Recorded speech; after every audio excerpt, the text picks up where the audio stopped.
Welcome to another episode of Real versus Real, debunking Hollywood's portrayal of American history. Today, we are setting our sights on the blockbuster film Pearl Harbor, directed by Michael Bay and released in 2001. It's a film that has captured the imaginations of many, but how closely does it stick to the facts? We live in a world where Hollywood often paints a picture of history with broad strokes, giving us dramatic narratives and larger-than-life characters. But how much of what we see on the big screen is a true reflection of the past? How much is pure dramatization? It's important to understand the distinction between the real and the real, to appreciate the true depth and complexity of our shared history. So, buckle up as we dive into the world of Pearl Harbor, scrutinizing the line between cinematic entertainment and historical truth. Before we delve into the inaccuracies, let's set the scene. Pearl Harbor, released in 2001, is a blockbuster war film directed by Michael Bay. It presents a gripping tale of friendship, love, and heroism set against the backdrop of one of the most infamous events in American history. The film focuses on two best friends, Rafe and Danny, portrayed by Ben Affleck and Josh Hartnett respectively, who are both in love with the same woman, a beautiful nurse named Evelyn, played by Kate Beckinsale. The film received mixed reviews upon release. Some critics praised its spectacular aerial combat scenes and sentimental storyline, while others criticized it for its historical inaccuracies and over-dramatization. Despite the mixed reactions, the film was a commercial success, further proving the public's fascination with war films and stories of heroism. Now let's travel back to the actual event that inspired the film. The attack on Pearl Harbor took place on a quiet Sunday morning, December 7th, 1941. This military strike by the Imperial Japanese Navy against the United States naval base at Pearl Harbor, Hawaii, was a pivotal event that led to the United States' entry into World War II. In just under 2 hours, the Japanese attack devastated the American Pacific Fleet. 8 American battleships and more than 300 airplanes were damaged or destroyed, over 2,400 Americans were killed, and another 1,200 were wounded. This event, which President Franklin D. Roosevelt famously declared as a date which will live in infamy, marked a significant turning point in history, changing the course of the Second World War and shaping the world as we know it today. Now that we have set the scene, let's delve into the major inaccuracies. As we journey through the real versions of this event, we'll uncover the truth behind Hollywood's portrayal of this pivotal moment in history. One of the most glaring inaccuracies revolves around the romantic subplots in the film. The cinematic adaptation of Pearl Harbor features a love triangle involving 2 daring fighter pilots, Rafe and Danny, and a dedicated nurse, Evelyn. This dramatic romantic subplot, while engaging for audiences, is a concoction of Hollywood, designed to spice up the narrative and keep viewers hooked. In reality, the day of December 7th, 1941 was one of horror and chaos, not romance. The personal stories of those present at Pearl Harbor were far from the glamorized Hollywood depiction. The men and women stationed there were ordinary people, caught in an extraordinary situation. Their lives were not filled with dramatic love triangles, but with the stark realities of war. Take, for instance, the story of Lieutenant Ruth Erickson, a real-life nurse at the Naval Hospital in Pearl Harbor. Her account of the day paints a picture quite different from that of Evelyn's in the film. Erickson was not caught up in a romantic whirlwind, but was instead thrown into an unimaginable situation, treating the wounded and comforting the dying. Similarly, the stories of pilots Kenneth Taylor and George Welch, who managed to get airborne during the attack and shoot down several Japanese planes, are devoid of romantic drama. Their focus was not on love and relationships, but on defending their country in a time of crisis. While it is understandable that filmmakers often add romantic elements to engage audiences, it is important to remember that these narratives are not reflective of the real experiences of those who lived through such events. The tales from Pearl Harbor are not of love triangles and dramatic confrontations, but of bravery, resilience, and survival. These are the stories that should be remembered, not the fictionalized Hollywood versions. Moving on, let's discuss the military tactics portrayed in the film. The film's portrayal of military strategies and actions also raised many eyebrows. For starters, the movie showcases an elaborate and detailed depiction of the attack on Pearl Harbor.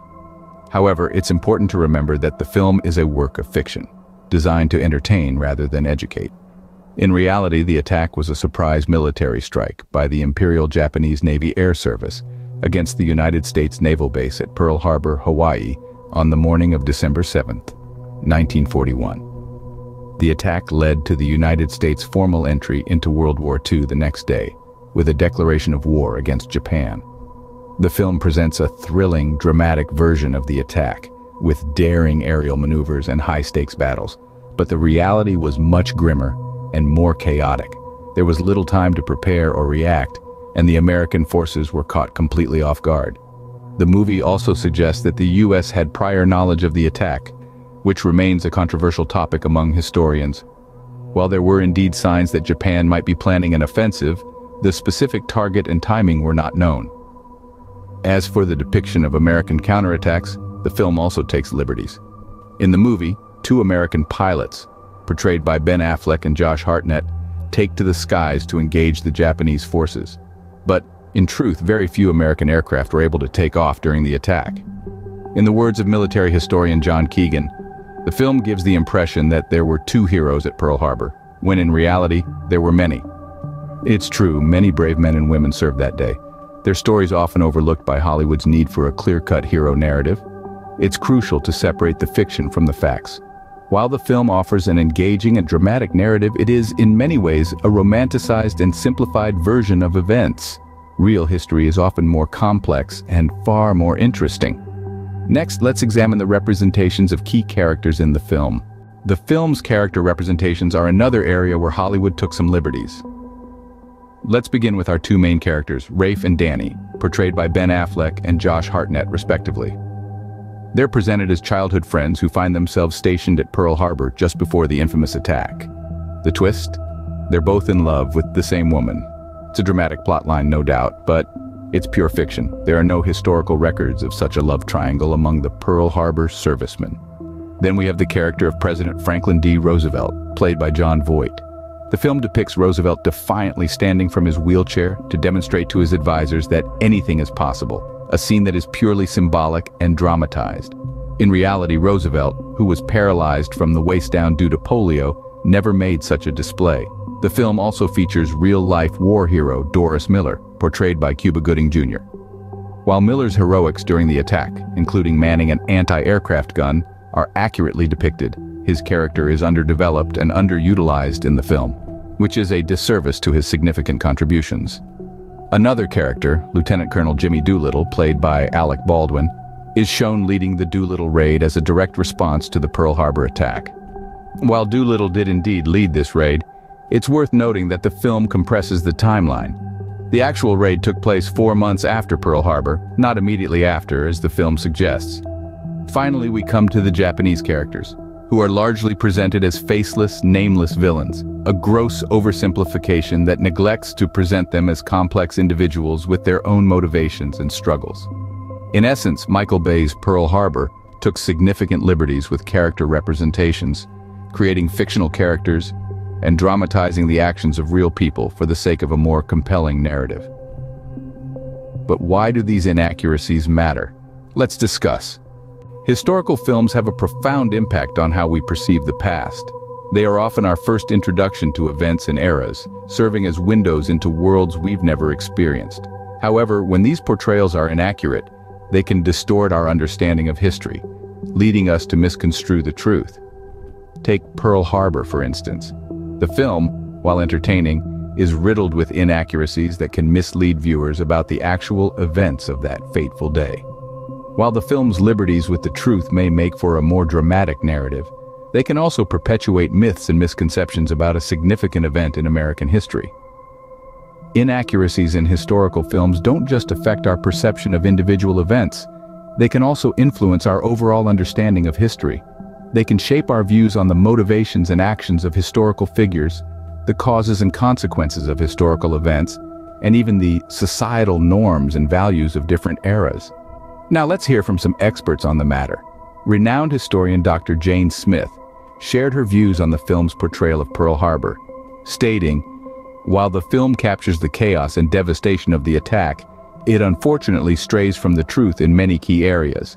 This can lead viewers to form an inaccurate picture of the event." We also spoke with Pearl Harbor survivor, Mr. John Doe, who expressed his disappointment with the film's depiction, noting, The film made it look like a Hollywood action movie, not the real-life horror that we experienced. It's important to remember that this was a real event that affected real people. In the end, it's crucial to approach historical films with a critical eye, understanding that while they can offer a glimpse into the past, they are not always accurate reflections of history. By doing so, we can enjoy these films while also acknowledging their limitations and seeking out the true stories they are based on. Now, we'd love to hear your thoughts. We've shared our thoughts, now it's time to hear yours. As we navigate through the maze of Hollywood's portrayal of significant events, your insights can help us all unravel the threads of fact and fiction.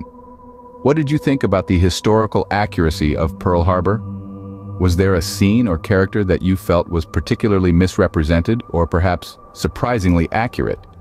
We're eager to hear your thoughts, so don't hesitate to drop a comment below. And it doesn't end here. Let's continue this journey of discovery together. If there's a film whose historical accuracy, or lack thereof, has caught your attention, we'd love to know. Share your suggestions for movies you'd like us to feature in future episodes. Your input could shape the course of our series. Before we wrap up, let's quickly recap what we've discussed. So, what have we learned today? We've journeyed through the film Pearl Harbor, peeling back the layers of Hollywood fiction to reveal the real history beneath. We've discovered that the romantic subplots which so engaged us were largely fictional, and that the depiction of military tactics and events sometimes strayed from the truth for dramatic effect. We've also found that character representations, while compelling, often veered into the realm of fabrication or dramatization. We've underscored the importance of historical accuracy in storytelling, especially when dealing with events as significant and poignant as Pearl Harbor. It's crucial to remember that while films like these can spark interest and provide a sense of spectacle, they aren't always perfect mirrors of the past. As we continue to explore the real versus the real, let's keep our critical thinking hats on, ready to separate fact from fiction. Remember to subscribe for more content, follow us on social media, and check out our related videos. Before we sign off, we'd like to acknowledge the contributions of our experts and resources. A big thank you to our historical consultants. Your insights have truly enriched our understanding of the events surrounding Pearl Harbor. We also want to express our gratitude to the survivors and their families for sharing their personal stories and experiences. We appreciate the authors and historians whose works have served as invaluable resources in our research. Your dedication to preserving and sharing history is commendable. We also acknowledge the filmmakers who, despite the creative liberties they take, spark our curiosity about the past. A special note of thanks to the creators of the soundtrack that accompanied today's episode. Your music has helped set the tone for our journey into the past. Lastly, we would like to thank you, our listeners, for your time and curiosity. Thank you for joining us on this journey through Pearl Harbor. Until next time, keep questioning, keep learning.